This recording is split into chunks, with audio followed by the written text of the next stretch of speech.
baseball. Chase, good to see you, man. You as well. Yeah, what's the what's Chat Sports plan for the draft? I know you guys have some amazing in-game stuff in season. What's your approach on the draft? Do you guys slam beers on the draft? Do you go pick by pick? I know you covered the Niners and the Eagles, so how do you go about doing that? Yeah, so anytime I'm on air, I just want to be as entertaining, insightful, informative, thought-provoking as possible, and I always want to engage with the audience. And so we do that during our watch parties on the 49ers Report. The real ones know, and people who subscribe to the channel are very familiar with what we do. And for an event like the NFL Draft, it's going to be very similar to what we do during NFL free agency and during the season for our watch parties. We'll be live every single day, every single round, talking about every single pick. And so for the Niners, we'll do deep dive breakdowns on every prospect that the Niners draft. And then after each round, we'll do draft grades to kind of go through all of the picks that day. And so Thursday, Friday, Saturday, you can catch me live on the 49ers Report. On Thursday, probably going to go live 2 hours prior to the draft, and it's going to be interactive once again. I want people to have a voice on the show. So come hang out with us on the 49ers Report, and of course, tap into everything that Larry Krueger's doing as well. It's so fun. I've never done what you do, the in-game watch party. But John Lund and I have been doing it on Fridays for Giants baseball. So we're doing one today for the Giants and the Angels where we sit there and, if Giants hit a home run, we slam a beer and that kind of thing. And I load up with 3 or 4 beers. There's something about watching sports and drinking beer and getting paid for it that is pretty freaking special. And when you drank a beer, the Giants won on a walk-off, one of the first shows that you did, right? That's right. Well, we're undefeated, too. That's the other thing. We're 3-0. Nice. So we go tonight. Great start for the Giants, by the way. Oh, I know. It's fun to watch, too, because I thought they were going to be a tire fire. All right, so we're sharing the screen because Puka Nacua pocket watched Brock Purdy the other day on television, and here's how it sounded. I guess we're not going to hear it unless we actually turn the audio up, which is kind of my job. Okay, there we go. Let's try it again. Take 2, one more time, this time with feeling. Brock Purdy, is he going to get a 5? I don't think so. Do you think he's going to go with a 4? It's going to start with a 4. Yeah. A high 4? No. I think mid 4. Mid 4. A 45? I think so. I think if he does that, that'd be smart for him and them. Yeah. I think he seems like a smart guy. I think they have a chance to still be in their window. And I think if he goes for a 5, that the window closes. Wow. Strong statement from Puka Nacua. And yet there are Niner fans that actually kind of feel that as well. So what do you make of that comment from Puka? First of all, it's just bad form. You never want to comment on another guy's contract, especially getting into the particulars and making evaluations on, are the Niners going to be a contender? So basically in Puka's mind, if the Niners pay Brock $45 million or less, the window's open. But if he makes 50 or more, the window's closed. What would be your reaction?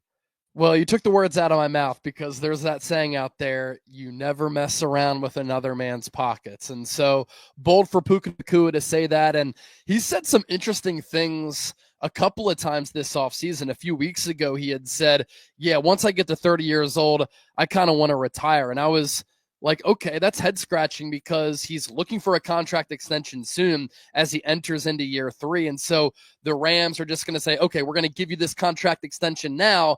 But then by the time that contract runs out, you're just going to call it quits on us. And then he says this about Brock Purdy, and I completely disagree. I think that if Purdy were to make nearly $60 million, then Puka Nacua could have a point. And I think the case in point is the Dallas Cowboys. You think about how the Cowboys have paid Dak Prescott now twice with massive contract extensions after they got him on a bargain coming out of Mississippi State. They have been way too Dak reliant over the last few years. And because they've paid him so much money, I think that the rest of the roster has been pretty vanilla, very watered down.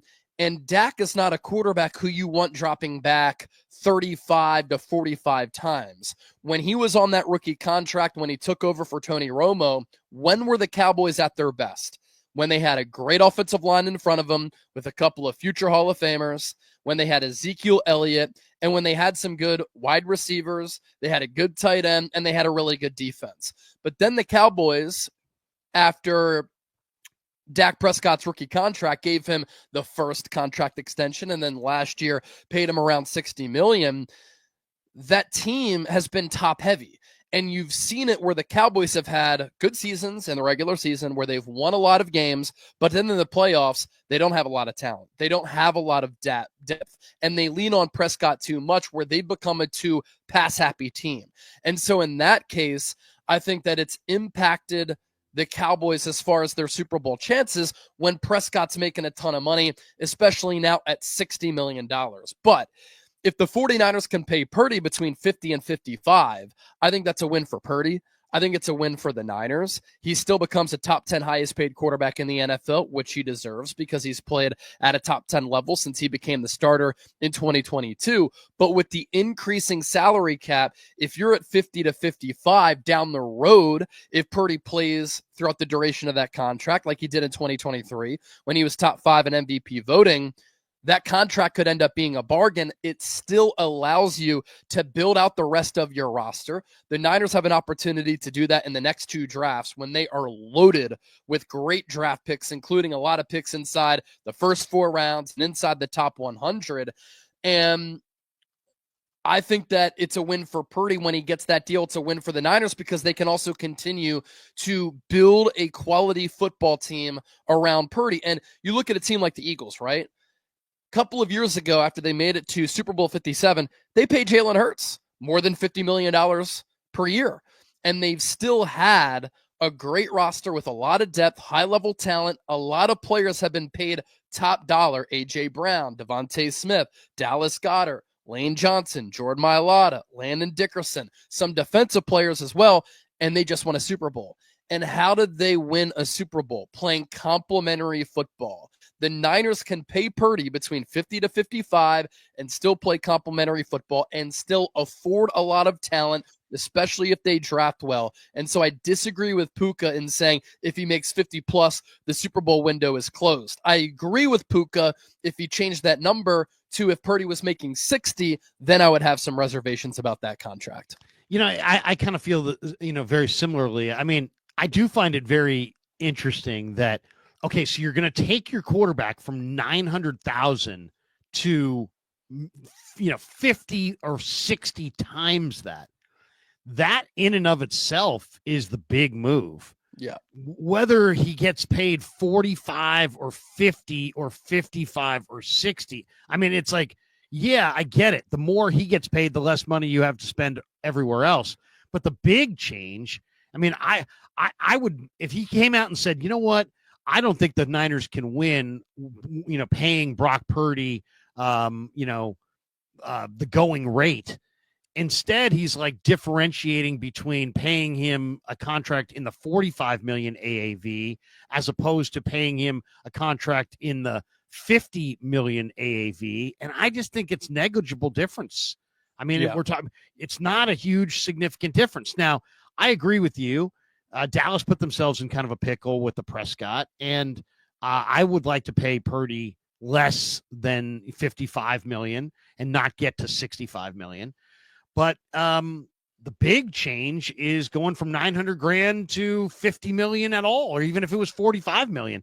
I mean, that's the big change. And there's no question. When you sign your quarterback to a big money deal, you have to prioritize. I think one thing you may see this weekend with the draft coming up is you may see Dallas Goedert traded. You may see Bryce Huff traded. You may see Jordan Davis traded. The Eagles may move a couple of players that are making money for cap reasons, And they let players go who made a lot of money. Excuse me? They let a lot of players go who made more money elsewhere for that reason. Yeah, and also they're going to try to find replacements, cheaper, more efficient replacements in the draft for some of the guys that they think, hey, they're paying them a lot, they like them, but they feel like they could replace them. I think Goddard could be moved. I mean, I'm hearing that at least, and I'm. I've seen Jordan Davis's name. I think Bryce Huff's probably available. So I think that's kind of the way of the world in the NFL when you're paying your quarterback top money, but what's the alternative? Don't have a quarterback worthy of top money. Keep drafting rookies and hope that they win in their rookie campaign. I mean, these are problematic issues. The interesting thing to me is the latest Matt Mayoko interview on KMBR. And here was the quote from Mayoko. He says, the latest is that the 49ers have made an offer to Purdy. It's kind of sitting out there. He says, Brock Purdy in his camp, and I don't know how much Brock's involved. I'm sure the agent is shielding him from a lot of this stuff. But the offer the 49ers have made isn't one that Brock Purdy's side is inclined to take at this point. Okay, well, Matt could have gotten that just from the fact that the deal's not done, right? Right. So, I mean, just by definition, that they don't have a deal, so they don't have a deal. But then he goes on to say, nor will they, which kind of makes it sound like he's been on the horn with Kyle Strong and the agent for Purdy. And, like it's almost like maybe that info was shared. Like, hey, their offer is X and we're not taking it, nor will we. Otherwise, why would Mayoko throw nor will they on the end? When you hear that, the Niners have made an offer, Purdy's side is saying we don't like it, and they're not going to take it at this point, nor will they in the future. Isn't that kind of a diplomatic way of saying that the two sides are at an impasse? Yeah, and I think that's a big reason why the deal hasn't gotten done up to this point. And what's funny is that Puka Nacua says, yeah, I think Purdy's contract is going to be somewhere in the fours. The Niners' offer to Purdy is probably somewhere in the fours. I would guess around $45 million per year. And you look at some of the other quarterbacks who are kind of in that neighborhood of 40 to 45. Matt Stafford at 40 per season, Kirk Cousins at 45, Patrick Mahomes, interestingly enough, at 45 as well, Deshaun Watson at 46, Kyler Murray at 46, and then you jump up to Jalen Hurts at 51. And so I think the Niners offer right now is probably in that range of in the mid fours right now, and Puka Nacua might be right on that. Also, Mayoko mentioned how Jed York called Brock Purdy a top 10 quarterback. Well, I found that to be interesting because my brain just got working and I was like, okay, Jed York is the one who writes off on the checks as the Niners owner. He didn't do himself any favors by calling Brock Purdy a top 10 quarterback if he wants that contract to be under 50. Because if he thinks he's a top 10 quarterback, then Brock Purdy's agent and Brock Purdy can just say, the owner of the football team thinks I'm a top 10 guy. If you think I'm a top 10 guy, then the going rate for a top 10 quarterback is $50+ million. And that's the number at the base that we're going to start at. And look, these are how contract negotiations go. When you're an employee, your number is always higher at the start of contract negotiations. When you're the employer, your number is always a little bit lower. The employee usually comes down. The employer usually moves up. And so that's what has to happen in order for this contract to get done. Yeah, I mean, you see it on these real estate shows. The house is going for $600,000. Well, if you offer them $600,000, then great, they usually take it. If you offer them, if you say I'm offering you $500,000, and some people are ballsy like that, will make some ridiculous lowball offer, there's going to be a counter. Yep. And then sometimes you turn your buyer off a little bit. So sometimes they dig in their heels. But I mean, it's a negotiation. If you're offering $500,000, you're basically saying, hey, I want this house for $550,000. Let's meet in the middle. And maybe they say, hey, we don't want $550,000. We want, we asked for $600,000 so we could get at least $575,000. So we want $575,000. So, I mean, there's different ways to play this game. I'm going to share the screen. I don't know if this is a reliable Twitter play thing or not. You could probably tell me if it is. But 49er and NFL News 24/7 put this out. 49ers, Brock Purdy's camp wants $55 million plus per year. The 49ers want him closer to $50 million. They're not as far apart as people think in AAV. The issue is the length, the guaranteed money. SF is positioning a 3-year deal while Purdy's team is seeking a 5-year contract. Let the negotiations continue. What do you think of this? Well, I don't even know much about this this Twitter site, but what do you think of this report or this information? I mean, I do think I think that last part is probably true, that the Niners would like a 3-year deal and that Purdy's team would probably be liking a longer deal, a 5-year deal. I think that does make sense. But what do you think of this whole report? Yeah, 49er Sports Talk has hit the nail on the head with some reports over time. Not sure if they're sourced enough to report on the specifics of the Brock Purdy contract, but in theory, it does make some sense. Just moments ago, I'm talking about how maybe the Niners offer is around 45 and Brock Purdy's camp wants 50 plus. Well, if Brock Purdy and his camp want 50 plus and the Niners are at 55, then that would also make sense too. And of course, in all of this, the guaranteed money is going to be very important, and the length of the contract is going to be very important. If you're Kyle Strongham and you're representing Brock Purdy, you want your client to get guaranteed money, average annual value, because that's the bragging rights going up against other quarterbacks. And the length of the contract is important because you want your client to be well represented and well compensated, and you want financial security for your client. But as people know, agents get a kickback too, like in the television business. Agents always get about 10% of that television personality's contract. And in the NFL world, it's probably a little bit more, right? And so for the guaranteed money in the years, if the Niners are at 3, I like that for San Francisco. I would love 3 for 50. That's good for the team. And people will take that as if I'm disrespecting Brock Purdy. I'm not. He's a top 10 quarterback. He's played elite football. But what's best for the team is what's important for you as a fan, because you want the team to still be able to build up the football team to be as good as they can roster-wise and competitive as they can as a football unit. And so, you look at the guaranteed money for some of these quarterbacks. Josh Allen's at $250 million. Dak Prescott's at 231. Deshaun Watson has a lower AAV at 46, but he got $230 million fully guaranteed. Joe Burrow's at 219. Trevor Lawrence is at 200. Justin Herbert is 193. Lamar Jackson's 185.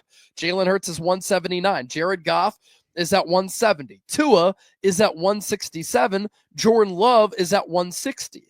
And so the guaranteed money is definitely different on a lot of those deals compared to the average annual value, because Tua's lower on that list as far as guaranteed money, but he's higher as far as AAV. So is a player like Trevor Lawrence and Jordan Love. And I think with some of those quarterbacks, Brock Purdy is better than the likes of Dak Prescott, in my opinion. He's better than Deshaun Watson. He's better than Trevor Lawrence.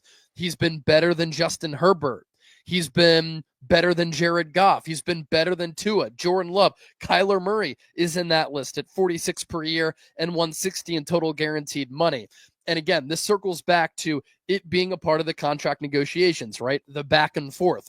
Purdy and his camp can say he's been better and is better and has had more playoff success than X, X, X, X, and X. So that's important for AAV. That's important for guaranteed money. The Niners can also say, yeah, but how about Patrick Mahomes? He's at 141 guaranteed, 45 per year, and it allows Kansas City to be a Super Bowl contender year in and year out, to pay Chris Jones, to pay Nick Bolton, to pay some of our offensive linemen. And so you can see where both sides are kind of coming from in this strong arm back and forth battle between both parties. Is the term, the years, about Brock, or is it about Kyle and John? Because, I mean, if you're hedging on Kyle and John at all, they've made it clear, hey, Brock Purdy's going to be our quarterback as long as we're here. And I don't know if that was told to them and they're repeating it, or if that's their feeling and that's their stance. But if the Niners are hedging on the regime, hedging on Purdy, they could just say, hey, all 3 of you guys got 3 years and we'll evaluate from then.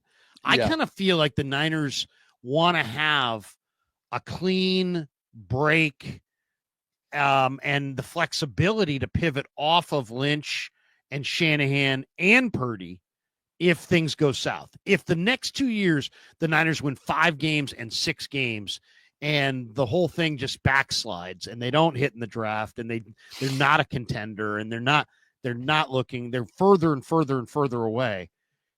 They probably 3 years from now, Jed and will probably go to somebody else and he probably wants a clean slate, which would include a brand new quarterback and a brand new start. But that's, other people would say, yeah, man, that's really kind of hedging on the regime. And they would say they're not in favor of that. What's your thought on that? You think the 3 years is about Brock? You think the 3 years is about kind of a clean break if things continue to slide? Yeah, I'm glad you brought that up because I haven't really thought about it in that way, but that's why the Krug Show has almost 57,000 subs, and that's why you're a Bay Area sports radio legend. It is a good point because, like, from Jed York's standpoint, again, he's the one who's writing off on these checks, right? So is he saying, hey, Brock, we're going to give you 3 years. Kyle and John, that puts you on notice. This whole regime has 3 years. Here is your time to shine. Let's see what you can do. Can you win a Super Bowl together? You keep saying that you can. You've gotten close, but here's the definitive timeline in which you have to make it work. And I think that would make some sense. Now, from the Niners standpoint, 3-year contract, that gives you a lot of team flexibility because if Purdy doesn't work out, you can get rid of that contract and you don't have to worry about that deal handicapping you for the long haul. It's easier to move off of it, whether you trade him, release him, or you just let Purdy play out the remainder of that contract. Those extra 2 years that you save, that's huge. I think about a team like the Philadelphia Eagles. They signed Carson Wentz to a huge contract extension. And then right after that, I think the next offseason, they drafted Jalen Hurts in the second round. People thought that the Eagles were crazy. You pay Wentz all this money, then you drafted Jalen Hurts. Well, what ended up happening? Carson Wentz flailed out and failed out, and then the Eagles had their next replacement in Jalen Hurts. And with Jalen Hurts being on that rookie contract, it allowed them to still have a really good roster to pay players to the point where Jalen Hurts was on that rookie contract, and in 2022, they made it to the Super Bowl. That's what that 3 to 5 year difference could allow the Niners. If the Purdy, Shanahan, Lynch dynamic doesn't work out, you can quickly pivot to the next regime and still hopefully be in that Super Bowl window despite that contract not working out for the player or the organization. It's a very interesting spot for the 49ers because they have a quarterback they really like. And yet, it sounds like the regime is kind of hedging on the entire regime, and they may want to keep the deal short. I look at Philly and say, well, you know what? They had Hurts, and they still drafted Tanner McKee. And guess what? Tanner McKee is good. Yeah. And so what, everybody sees things as they are. And right now, people see Hurts is a star. He's a Super Bowl winning quarterback. But we get 3 weeks into the season, and Hurts has an injury, and Tanner McKee steps in and just starts throwing lasers all over the field, and the Eagles win 12 games and, go to the Super Bowl with Tanner McKee. Suddenly people are going to be like, whoa, look at the Eagles. Now they've got a quarterback that they could trade for multiple number ones. So what do you think of the Niners, as far as quarterbacks in this draft? Because were you thinking that the Eagles would go for Tanner McKee, or was that a total surprise? And is there a day 3 quarterback? I've been watching the Gruden thing, and I'll tell you, man, I love Riley Leonard, and I Kyle McCord is interesting, and to me, if I'm the 49ers, I definitely draft a day 3 quarterback. I think it's a down year for quarterbacks, but the more I look at the day 3 guys, the more I'm intrigued by picking a day 3 quarterback. What do you think? Yeah, a couple of things with what you had to say during that whole explanation and question that you teed up. There is nothing wrong with a quarterback needing complementary pieces around him to be successful. Okay? And you just think about all of the quarterbacks over time. Like Joe Montana and Steve Young had loaded teams. Bill Walsh, Jerry Rice, good ground game, good defense. Tom Brady at moments had Randy Moss, Julian Edelman, Danny Amendola, Bill Belichick, the best defense of that generation. Peyton Manning had Marvin Harrison and Edgerrin James. You think about some of these other quarterbacks over time. Kurt Warner, Torrey Holt, Isaac Bruce, Marshall Faulk, Dick Vermeil. Modern day, Joe Burrow has had Jamar Chase, T. Higgins, Patrick Mahomes early in his career, had Travis Kelce and Tyreek Hill with Andy Reid and Steve Spagnuolo now. Like, there's nothing wrong with quarterbacks needing pieces around them. And when you look throughout the course of NFL history, quarterbacks have won championships because they have really good teams. Very rarely does a quarterback put the entire team on their shoulders and they win the Super Bowl. Matthew Stafford had Cooper Kupp, Odell Beckham, Aaron Donald, and Sean McVay. Like, Brock Purdy made it to the Super Bowl with a loaded team. Oftentimes, teams who play in the Super Bowl, ladies and gentlemen, are really good teams, okay? And so Brock Purdy should not be knocked for having a really good team. He brought the best out of those players and maximized those players and his coach. And he was a huge reason why the Niners made it to the Super Bowl in 2023, which is why I believe he's capable of doing that once again. As far as the draft question, I'm not as high on Riley Leonard as you are. I just have concerns about him consistently winning from the pocket and having to throw the football. It is tricky because it's a very thin quarterback class. And so quarterbacks who in previous years might be day 3 guys, I think become day 2 guys. I love Kyle McCord out of Syracuse, the Ohio State transfer. He has that gunslinger mentality. I think that down the road, he can end up being one of the top quarterbacks in this class. He threw for 4,800 yards, nearly 40 touchdowns, and he has a strong enough arm to push the ball downfield. I love his aggressiveness. I'm a big fan of Will Howard out of Ohio State. I thought once he found a rhythm, got some confidence, and really mastered that offense late in the year outside of the Michigan game, and then in the college football playoff alongside Chip Kelly. Yes, he had good weapons around him, but he was throwing some dots. And he's big, he's strong, he can make plays with his feet when he needs to. I like the arm strength and the ability to make plays across the field for both him and Kyle McCord. Ideally, they would be day 3 guys. But in this quarterback class, they might be day 2 guys. And so for the Niners, do you take a quarterback in the 3rd round? I think that's a little bit too early. In previous years, a McCord and a Howard might be available. Now you might be realistically looking at a player like Riley Leonard. And do you look at the athleticism and running ability and say, we can work off of that and develop him into a better thrower? Yeah, maybe. A Jalen Milroe, intriguing player. But again, I think he might go a little bit too early as compared to where he might in previous draft classes. It also all depends on how do the Niners evaluate Tanner Mordecai? What do they think about Mordecai as a player? You have Purdy, you have Mac Jones. If you like Tanner Mordecai, you don't draft a quarterback, I don't think, in wasting a pick there if you think that Mordecai can be your QB3. If the Niners do draft the quarterback, it's probably under the assumption that they're going to be on the 53-man roster, right? They have too many other roster holes and needs for them to waste a pick. And so that's kind of how I think. Is it possible, Chase, that if they do go after a quarterback, it's just further more leverage against Purdy and paying Purdy? I mean, maybe it's an indication that the Niners' stated position is that we're going to be ruthless in negotiations. And now you got your quarterback and, maybe wanting $65 million. I don't know, but he could. Is it possible that they may, they've got Mac, they've got Tanner Mordecai, that they may draft a Kyle McCord in the 5th round or a Riley Leonard or somebody like that and just play extreme hardball with Brock Purdy to the point of maybe even sacrificing the season to do so? I mean, I don't know their mindset, but I the Mac Jones thing clearly was like, hey man, we want to upgrade on our quarterback room from Brandon Allen and Josh Dobbs.